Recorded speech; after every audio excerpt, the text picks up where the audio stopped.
I think that the piece of this discussion that to me is not clear to the average citizen is that ultimately this money that we're talking about in terms of the difference between the GO bond and a straight TIF revenue bond, it's not really money out of the city's pocket.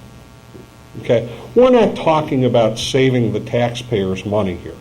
There's no money being saved for the taxpayers. And it is dishonest to suggest that. What's happening here is that you're trading off as to how many dollars you're going to have in the TIF fund to do the project and how much you're going to pay off in terms of interest. All of that money that's in the TIF is going to be spent.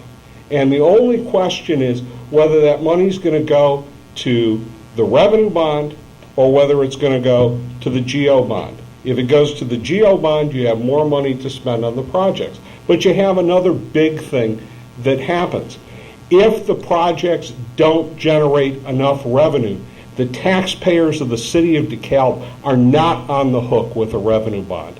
And I'm not sure exactly what's going on. I mean, I'm not sure why you even have revenue bonds as a tool if you don't open up the fact that you're going to pay a higher interest rate on those revenue bonds, and the buyers of the bonds are going to bear some risk.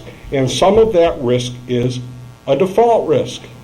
Okay? If you don't have enough revenue in the projects to pay for the revenue bonds, either you haven't done the projects correctly, you need to retrench and decide how you're going to pay for the projects.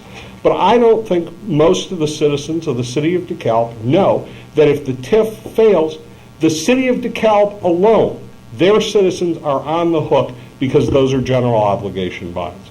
Okay? And to me, I understand that other cities do it.